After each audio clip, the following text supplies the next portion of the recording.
The moment someone decides your worth in less than 5 seconds, everything that follows becomes a test of character, not status. In the heart of downtown Chicago, inside a glass-walled luxury hotel, where polished marble floors reflect the illusion of perfection, Alicia Monroe stepped through the revolving doors with quiet confidence that did not announce itself with noise or attention, but with certainty. She wore a simple tailored coat, carried a modest handbag, and pulled a single suitcase behind her, the kind that did not scream wealth, yet carried the presence of someone who understood power far beyond appearances. At the front desk, Richard Hayes, the hotel manager, observed her arrival with a practiced glance that had already categorized her before she even reached the counter. To him, she was not a guest of importance, not someone expected in a place like this without validation, and that assumption settled into his posture before a single word was spoken. Alicia approached the desk and paused,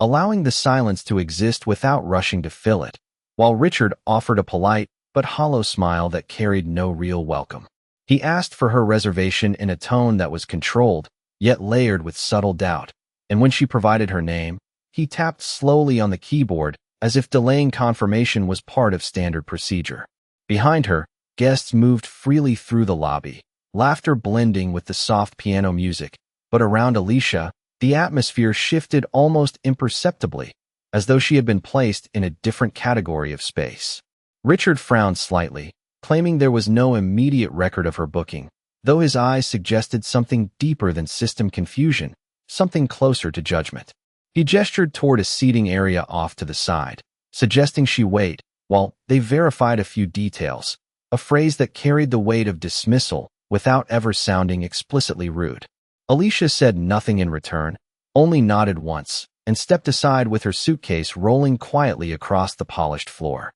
It was in that movement, so controlled and unbothered, that Richard's confidence sharpened into certainty. Rather than suspicion, he leaned toward a junior staff member and muttered instructions that were not meant to be questioned, directing attention toward her luggage as if it were an inconvenience occupying valuable space. Moments later, the suitcase was lifted, examined briefly, and then, without hesitation, carried toward a service corridor. Alicia watched from a distance, her expression unchanged, as though she were observing a process she had already seen unfold many times before in different forms. Richard, now more assured of his assessment, made a decision that felt final in his mind, signaling that the item should be removed from the lobby entirely, treating it not as a guest's belonging, but as something misplaced in a setting above its perceived value. The suitcase was taken out of sight, and when it reappeared, it was placed unceremoniously into a disposal bin near the back service area,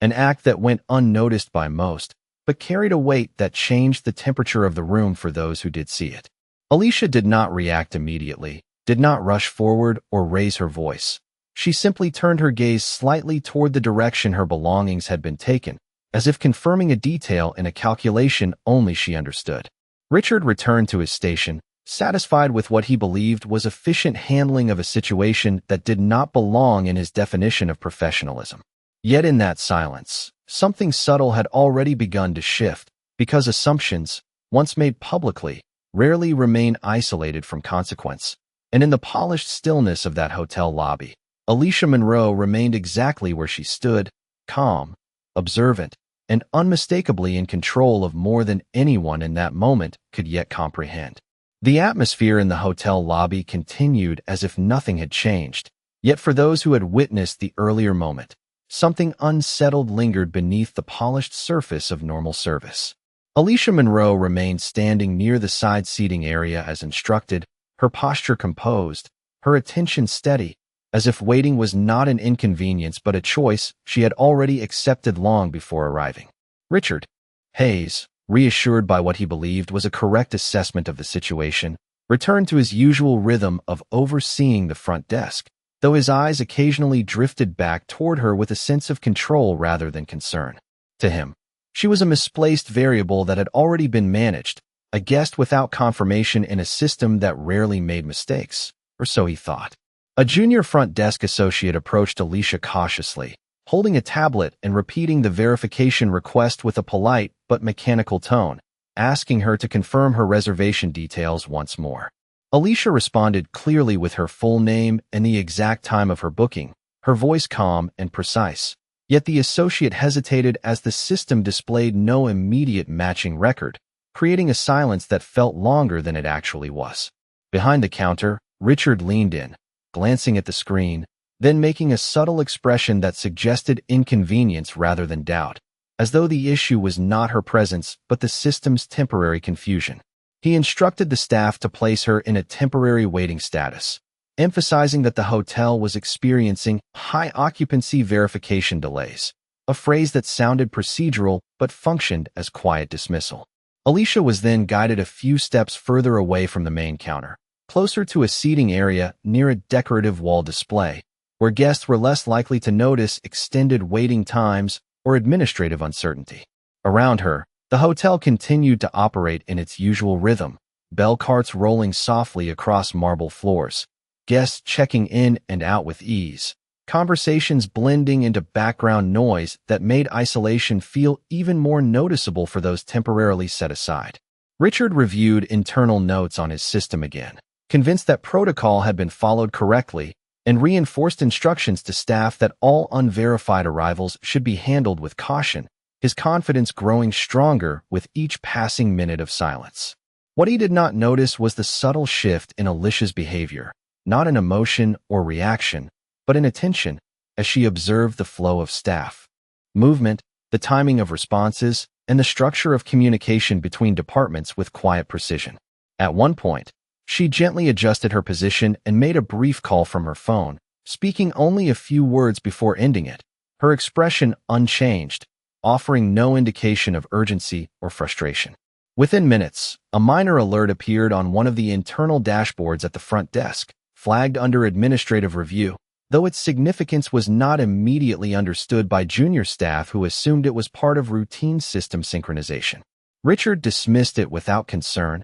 attributing it to background processing within the hotel network, reinforcing his belief that everything remained under control. Yet the presence of Alicia in the waiting area, so quiet and unreactive, began to feel less like an unresolved check-in issue and more like a deliberate pause in a process that others had not yet been made aware of. A faint shift in tone among the staff began to emerge, not from instruction, but from uncertainty, as if the earlier confidence in handling her arrival had started to lose its certainty. Still, Alicia remained exactly where she was, composed and observant, allowing the environment around her to continue revealing itself without interference, while the system she had entered began to respond in ways that no one at the front desk yet fully understood. The request that had been treated as a routine verification issue was beginning to evolve into something that could no longer be explained by simple system delay or occupancy confusion. Alicia Monroe remained seated in the designated waiting area,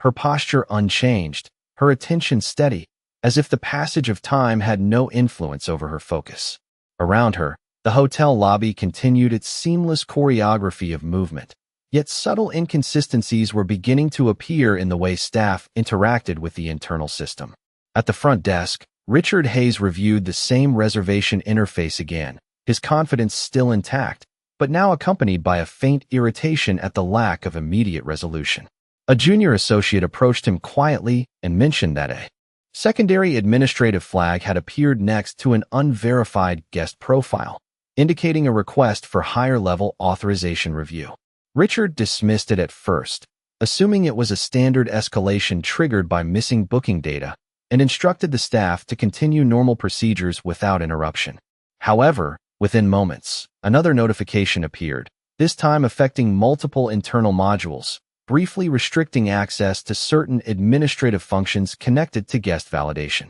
The change was subtle, almost easy to overlook, but it introduced a shift in the operational rhythm behind the desk, where staff who had previously been confident now began exchanging uncertain glances. Alicia, still observing from a distance, had not moved, yet her presence felt increasingly integrated into the structure of the environment rather than separate from it, as though the system itself was adjusting around her rather than rejecting her. Richard attempted to regain control of the situation by contacting the internal support line, speaking in a measured tone that conveyed authority, requesting immediate clarification on the system irregularities. The response he received was not definitive, only an acknowledgement that an administrative review had been initiated from an external executive channel, though no further details were provided at his level of access. That phrase alone introduced a subtle but significant change in his demeanor as he straightened slightly and lowered his voice when addressing his staff,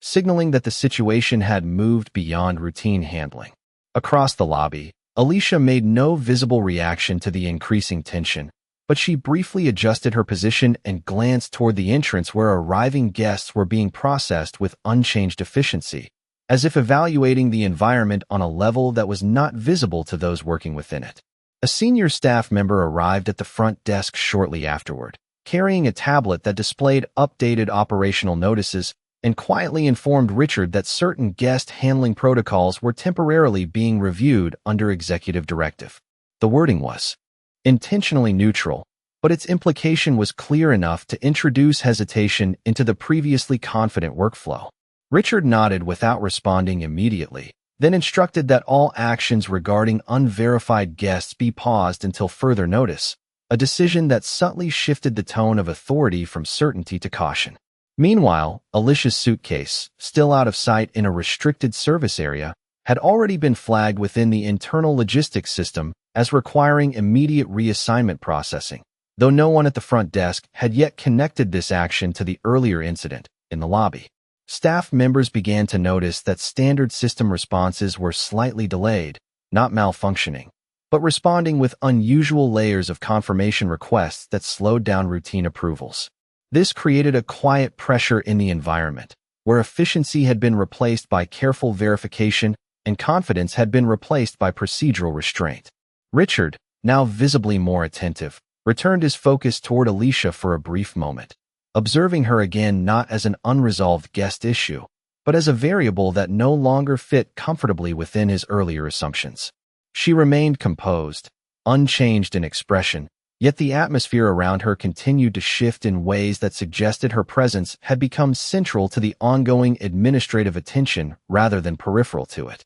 In that growing imbalance between perception and reality, the hotel had begun to reveal that certain decisions made in certainty could still produce consequences that unfolded long after the original judgment had already been executed. In the quiet tension that had begun to settle over the hotel lobby, time seemed to move differently, not faster or slower, but with a heightened awareness that every small action now carried unintended weight. Alicia Monroe remained seated in the same designated area, her composure unchanged, her attention steady as she observed the subtle restructuring of behavior around her. The staff, once confident in their interpretation of her presence, were now operating under a layer of uncertainty that affected even their most routine interactions. Richard Hayes stood behind the front desk, his posture still controlled, yet his focus increasingly divided between operational screens and the woman who had not moved since the beginning of this situation.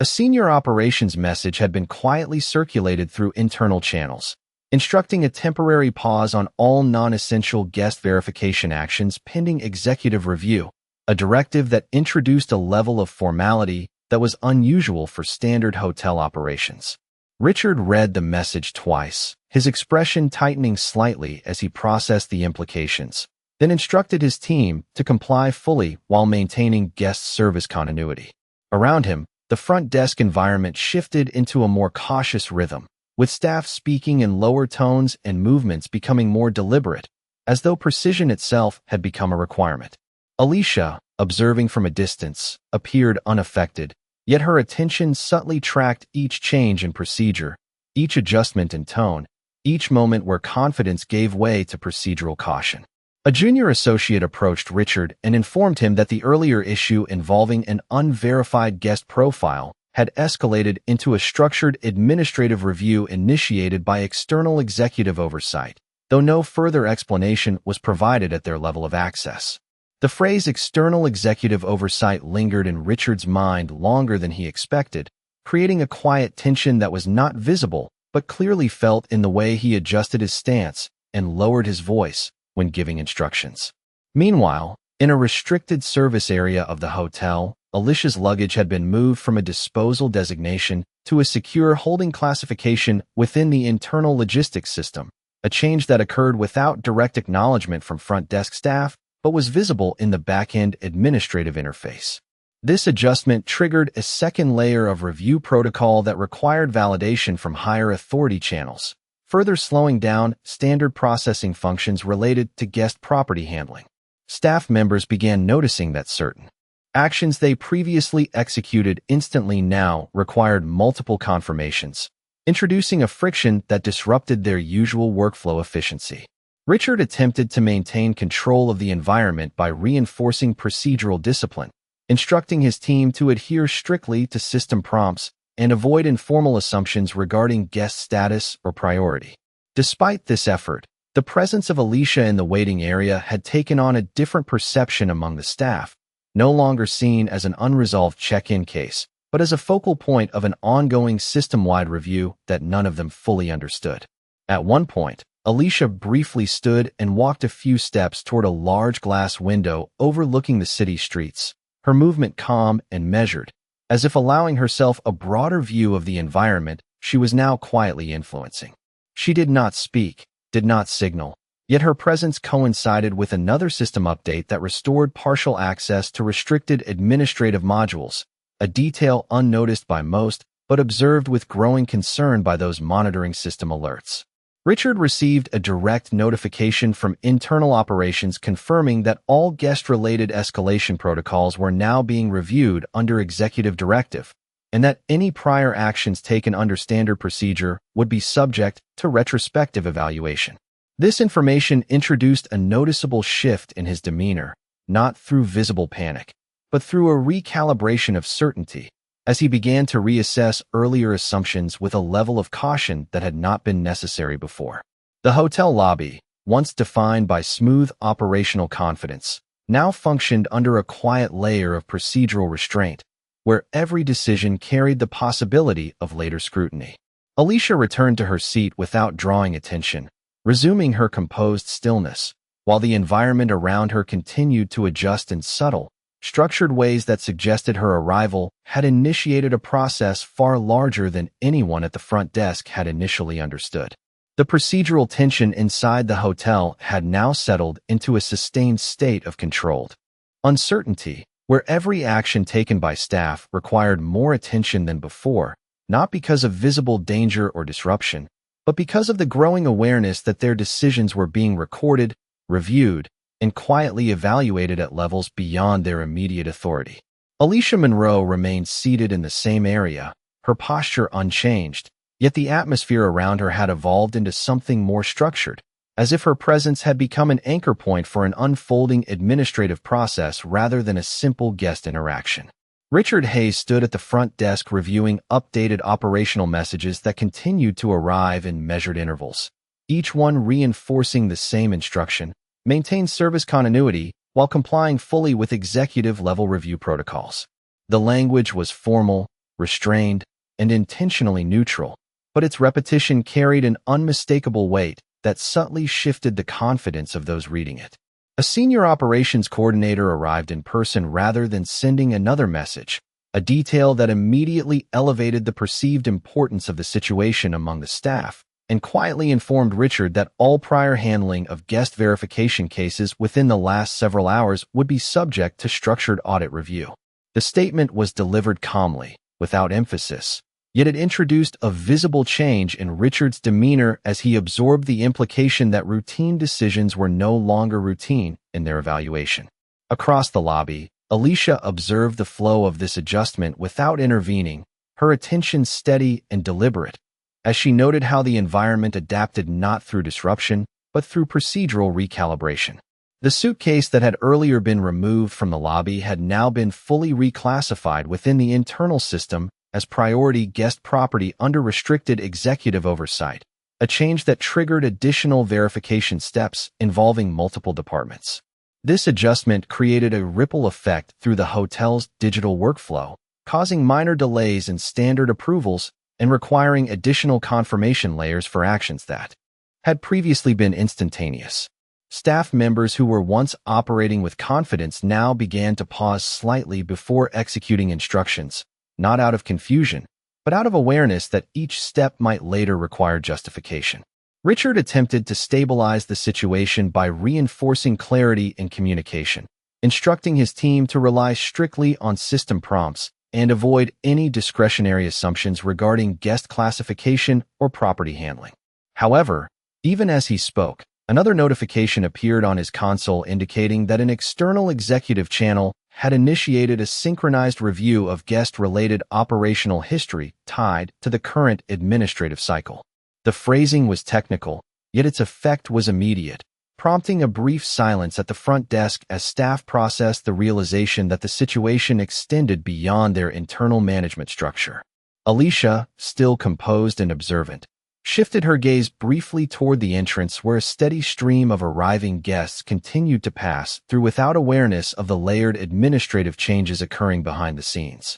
That contrast between external normalcy and internal recalibration intensified the sense that the hotel was operating on two parallel realities, one visible and routine, the other invisible and increasingly structured around her presence. Richard received a direct confirmation that all guest handling protocols associated with unresolved verification status were temporarily frozen pending executive validation, a directive that effectively paused discretionary authority at the operational level, functioned under a carefully controlled state of oversight, where every interaction carried the awareness that its significance extended beyond the immediate moment, and where certainty had been replaced by careful, measured compliance with a process that no one at the front desk could fully see, but everyone had begun to feel. The hotel had entered a state of controlled hesitation, where every action was no longer driven purely by routine efficiency, but by the awareness that unseen layers of authority were now quietly observing and evaluating each decision. Alicia Monroe remained in the same position within the lobby seating area, her presence steady, her expression unchanged, while the environment around her continued to shift in small but meaningful ways that staff could feel more than clearly define. Richard Hayes stood behind the front desk, his attention now divided between operational screens and the increasing number of system notifications that no longer resembled standard guest management updates, but instead carried the tone of structured oversight. A new message appeared indicating that an external executive audit team had formally synchronized with the hotel's live operational data stream, granting them real-time visibility into guest handling processes, staff actions, and prior verification decisions made within the current operational cycle. The wording was precise and restrained, yet its meaning created a subtle tightening in Richard's focus as he read it more than once to confirm he had not misunderstood the implications. Around him, staff members began adjusting their behavior unconsciously, speaking less, moving more deliberately, and relying more heavily on system prompts than verbal instructions, as if the environment itself had become less forgiving of assumption and more dependent on verification. Alicia, observing quietly from a distance, remained still, but her attention now appeared to rest on the front desk activity with a level of awareness that suggested she was not merely waiting but monitoring the progression of an unfolding administrative process. A junior associate approached Richard and informed him that a live request had been initiated from the executive channel requiring confirmation of all guest status escalations handled within the last several hours, including those categorized as unresolved or manually overridden. Richard acknowledged the instruction without immediate comment, his expression controlled, but the subtle pause before his response revealed the growing recognition that the situation had expanded beyond a single operational issue.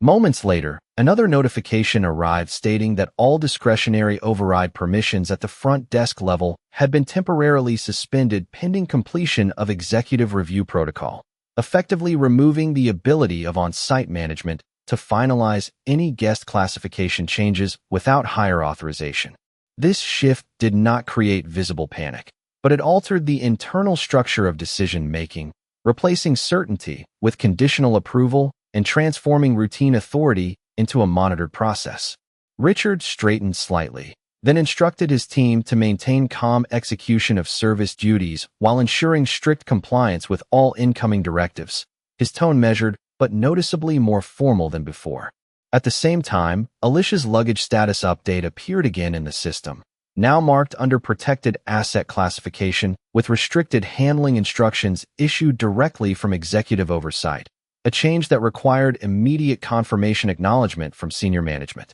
The presence of this classification caused a brief pause in several back-end workflows, as multiple departments were now required to align their records with the updated directive. Staff members began to sense that the earlier incident involving the luggage had evolved into something far more significant than a simple misunderstanding, though no one yet had a complete view of the underlying structure driving the escalation. Alicia remained composed, her posture unchanged, but her stillness now felt less like passive waiting and more like controlled observation, as if she were allowing the system to reveal itself layer by layer without interference. Richard, after reviewing the latest update, attempted to contact internal support once again, but the response he received confirmed that all inquiries related to the current executive audit must be routed through a dedicated oversight channel that bypassed standard hotel communication protocols. This confirmation marked a clear boundary between operational authority and executive control, and for the first time, Richard visibly adjusted his stance with a restrained acknowledgement that he was no longer operating at the highest level of decision-making in this situation. The lobby continued to function in its outward appearance of normal hospitality, guests arriving and departing, conversations flowing, and staff maintaining service standards, yet beneath that surface, a parallel structure of oversight was now fully active, reshaping every action through quiet but firm procedural control. Alicia remained the central reference point within this evolving system, not through any visible action or demand, but through the consistent way in which every new directive, adjustment, and review appeared to orbit around her presence, signaling that the process underway had already moved beyond interpretation and into irreversible administrative scrutiny. The arrival that had been quietly anticipated through layers of internal escalation finally manifested in a way that changed the entire atmosphere of the hotel lobby without any need for dramatic announcement. The front entrance doors opened with controlled precision, allowing a group of individuals in formal executive attire to enter, their presence immediately recognized by staff who had been briefed only moments earlier through a secure internal advisory channel. Alicia Monroe remained seated in the same position, her attention steady, as the flow of movement in the lobby subtly redirected toward the entrance. Richard Hayes, standing behind the front desk, adjusted his posture instinctively as he observed the group approach, his earlier confidence now replaced with a more measured awareness that the situation had reached a level beyond standard hotel administration. The executive team did not engage with general guests, nor did they pause at the front desk, instead moving with direct purpose toward the central seating area where Alicia was located. This movement created a visible shift in focus across the lobby, as staff members who had previously been maintaining routine service now observed in silence, sensing that the procedural structure they had been operating under was transitioning into direct oversight execution. A senior representative from the executive team stepped forward first, carrying a digital confirmation device linked to the hotel's central governance system, and verified Alicia Monroe's identity with a single acknowledgement that immediately synchronized across all internal platforms. The confirmation triggered a cascade of system updates that finalized the executive audit authorization, effectively locking all prior discretionary records into a secured review state. Richard watched this process unfold without interruption, his expression now fully composed but noticeably more restrained, as the implications of the verification became unmistakable. The executive representative then addressed Alicia directly, with formal acknowledgement of her role as primary authority associated with the current operational review cycle, a designation that reclassified her presence from guest status to governing oversight authority within the hotel's administrative framework. The lobby, once defined by standard hospitality interaction, now functioned under a fully activated executive command structure, where staff behavior shifted from service execution to procedural compliance under direct oversight observation. Alicia rose from her seat slowly, not with urgency, but with deliberate control, and the surrounding environment responded by maintaining complete silence, as if recognizing the transition from passive observation to active authority engagement. Richard Hayes took a step forward, attempting to process the situation through the only framework he had previously known, but was gently instructed by the executive representative to remain in position while the review continued. The instruction was delivered without hostility, yet carried absolute procedural weight that left no room for deviation. Alicia then turned her attention toward the internal service corridor where her luggage had been processed earlier, and with a single measured request, initiated a full status restoration protocol for all personal property associated with her name. The system responded immediately, reversing prior classifications and restoring full access authorization to all restricted handling records. Staff members observed this in silence, recognizing that every prior decision made regarding her arrival, her treatment, and her property was now being reevaluated under executive authority. Richard's earlier assumptions about her status, which had guided his actions throughout the day, now stood in direct contrast to the verified operational reality unfolding in front of him. The executive team continued their structured oversight, confirming procedural compliance across all departments, while Alicia maintained a calm presence that did not require assertion or explanation. In that moment, the entire hotel environment operated under a unified realization that authority had not been introduced through force or disruption, but through verification and timing, and every layer of earlier misunderstanding was now being quietly reorganized into a finalized administrative record that could no longer be interpreted differently by those who had once misjudged her presence. The executive confirmation that had just taken place did not bring silence to the hotel lobby, but instead transformed that silence into a structured form of attention, where every staff member understood that what they were witnessing was no longer an internal operational matter, but a formal governance-level review in real time. Alicia Monroe stood calmly as the executive team maintained their positions around her with professional restraint, their presence not imposing but clearly authoritative in the way it reorganized the entire spatial dynamic of the environment. Richard Hayes remained near the front desk, now fully aware that his earlier interpretations of the situation had been fundamentally incomplete, yet he maintained a composed exterior as he observed the unfolding confirmation sequence between Alicia and the executive representatives. A final system synchronization alert confirmed that all previous classifications associated with Alicia Monroe had been fully updated across every hotel administrative layer, including guest records, operational logs, and staff interaction history, effectively consolidating all prior data into a unified executive-governed profile. This update did not require interpretation from lower management, as it was automatically enforced across all connected systems, removing any ambiguity regarding authority or status. One of the senior executive representatives then initiated a formal acknowledgement protocol, confirming that Alicia Monroe held primary authority over the ongoing audit scope, including full discretion over operational review outcomes and administrative reassessment procedures. The language was precise, structured, and entirely procedural, yet its implications were immediately understood by everyone present in the lobby without need for further explanation. Staff members who had previously interacted with Alicia earlier in the day now stood in quiet awareness of the revised context of those interactions, recognizing that every assumption made during her arrival had now been formally documented as part of the review record. Richard Hayes felt the full weight of this realization as he replayed the sequence of decisions in his mind, from the initial misclassification of her arrival to the handling of her belongings, all of which now existed under formal audit scrutiny. Alicia did not display any sign of confrontation or emphasis, instead maintaining a steady composure that aligned with procedural authority rather than emotional response, reinforcing the controlled nature of the entire process. The executive team proceeded to finalize the operational handover, instructing hotel leadership to transition all current guest management authority related to the audit window into supervised compliance mode, ensuring that no further discretionary actions could be taken without executive validation.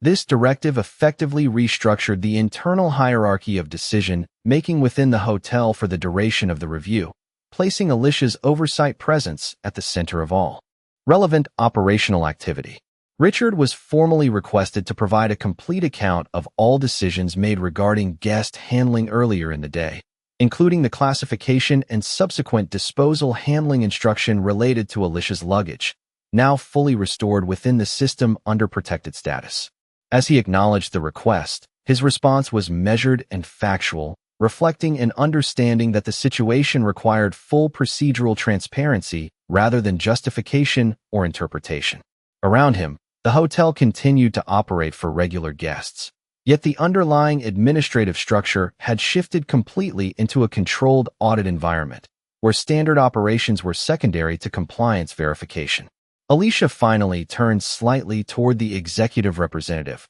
offering a brief confirmation gesture that indicated acceptance of the current procedural state, reinforcing the transition from escalation into formal resolution phase. The atmosphere in the lobby stabilized into a new equilibrium, where authority, accountability, and observation were fully aligned under executive governance, and every action moving forward was now part of a documented system of review that had permanently redefined the meaning of what had begun as a simple arrival at a hotel front desk. The final stage of the executive audit reached its procedural completion within the hotel lobby, where every layer of earlier uncertainty had now been fully transformed into a structured record of verified authority and corrective administration. Alicia Monroe stood at the center of the executive presence, not as a subject of review, but as the confirmed governing authority overseeing the entire operational reassessment process. The senior executive representatives maintained formal positioning,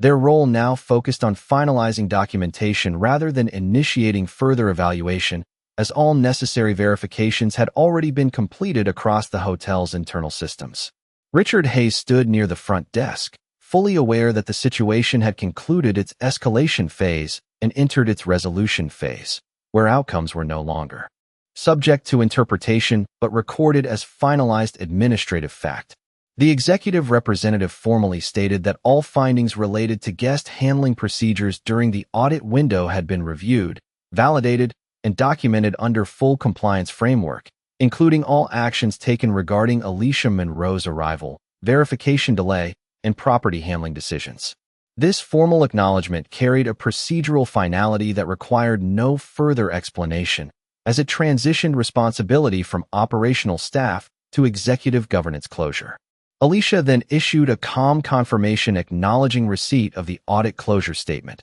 her tone steady and controlled, signaling completion of her role within the active review cycle. Immediately following this acknowledgement, the system updated across all hotel platforms, marking the audit as resolved and restoring standard operational permissions while preserving the executive record for compliance retention. Staff members who had been observing the process remained in quiet stillness, recognizing that the structured nature of the outcome left no ambiguity regarding prior misjudgments or procedural misinterpretations. Richard was instructed to provide final internal documentation summarizing all actions taken during the initial guest interaction phase, including the misclassification of Alicia's presence and the improper handling of her personal belongings earlier in the process. His response was measured, factual, and aligned with the required transparency protocol, reflecting a complete shift from earlier assumptions to formal accountability reporting. The executive team confirmed that corrective administrative measures would be implemented across staff training and guest handling procedures to ensure alignment with verified operational standards, emphasizing procedural accuracy over subjective interpretation in all future interactions. Alicia, maintaining her composed presence, offered no additional commentary, her silence reinforcing the structured closure of the process rather than any need for further assertion. As the executive representatives prepared to depart, the lobby returned gradually to its normal operational rhythm. Yet the underlying awareness among staff remained altered, shaped by the realization that authority in this environment had been defined not by appearance or assumption, but by verified status and structured confirmation. Richard watched as Alicia exited the central focus of the lobby with the executive team accompanying her departure protocol, marking the conclusion of her direct involvement in the audit cycle. The hotel resumed standard service operations, but the memory of the event remained embedded within its administrative history as a fully documented executive review case. In the aftermath, every staff member understood that what had occurred was not an interruption of normal operations, but a permanent recalibration of how judgment, authority, and verification must be handled within the system moving forward, leaving behind a lasting procedural shift that extended far beyond the duration of the audit itself.